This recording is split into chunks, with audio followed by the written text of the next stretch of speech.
Vamos estudar agora a termodinâmica. O que vem a ser termodinâmica? A termodinâmica estuda os fenômenos relacionados com o calor. Calor, Q. Energia térmica, U. E o trabalho, ou seja, é relação de calor fornecido, trabalho realizado e a variação da energia térmica de um determinado sistema que eu tenho. Então, o calor que eu forneço, ele pode produzir um trabalho, o calor que eu forneço pode alterar a energia interna do meu sistema.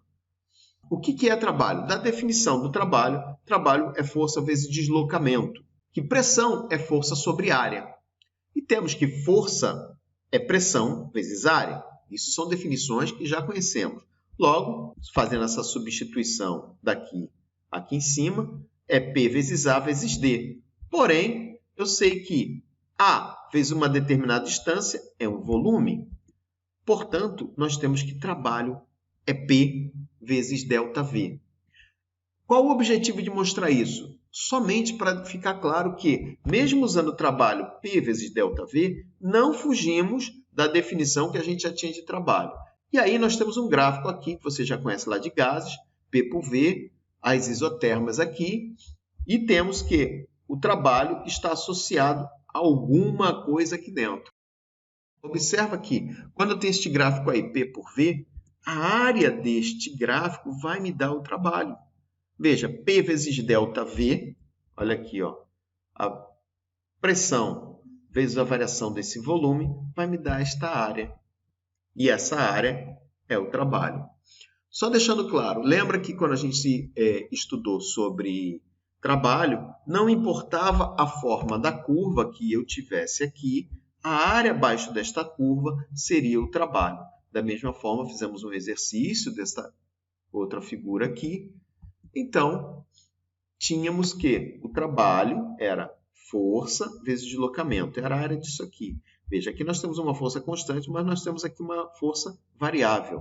Então, como é que eu calculava? Através da área. Da mesma forma, eu vou fazer com os gráficos de pressão. Não me interessa que curva que eu tenho aqui, tá? E a área sob esta curva vai me dar o trabalho realizado, positivo ou negativo, mas é um outro momento para entender o que é um trabalho negativo. Definindo, então, temos alguns tipos de sistema. Um sistema aberto. O sistema aberto eu posso trocar massa e energia. Vamos pegar, exemplo, um copo. Um copo ele pode derramar, ele vai trocar a massa que tem dentro dele com o meu sistema.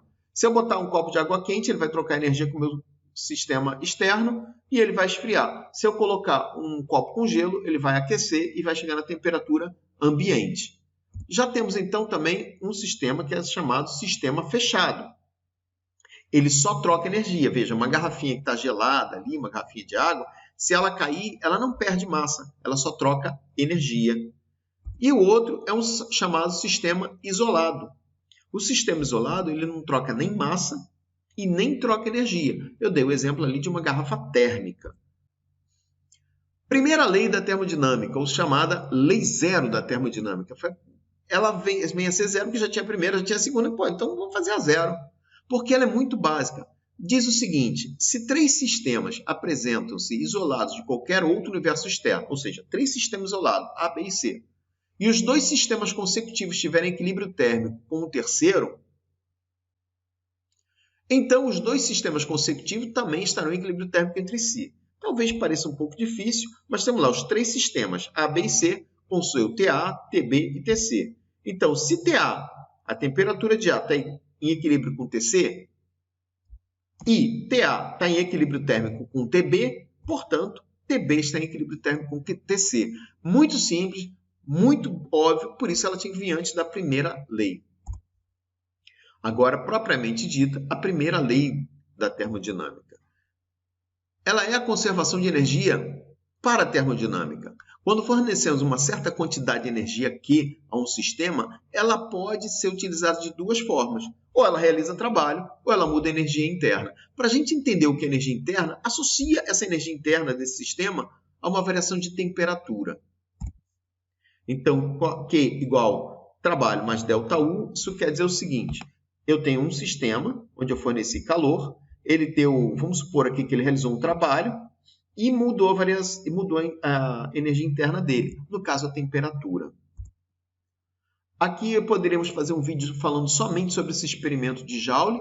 Ele achou o equivalente mecânico do calor através de 2 pezinhos aqui, onde agitou as pás dentro de água aqui, e essa agitação fez mudar a temperatura. Então ele calculou o mgh aqui que ele desceu e achou o equivalente mecânico que uma caloria é 4,18 joules. Para a gente poder fazer a aplicação, vamos ver algumas considerações. Quando eu tenho o calor trocado com o meio, do meu sistema com o meio, veja, quando é positivo, o meu sistema recebeu calor. É que nem dinheiro, recebi positivo. Quando o meu sistema libera calor, eu chamo isso de calor negativo.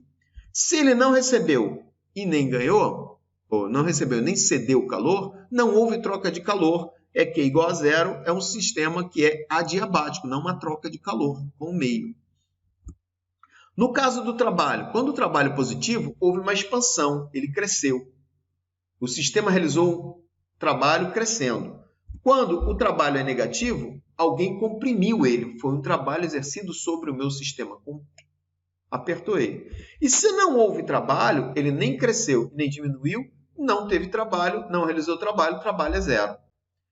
E outra consideração quanto à energia interna, ΔU. ΔU positivo, houve um aumento na temperatura do sistema. Se é negativo, a temperatura dele caiu. E se é zero, não mudou a temperatura, não variou a sua energia interna.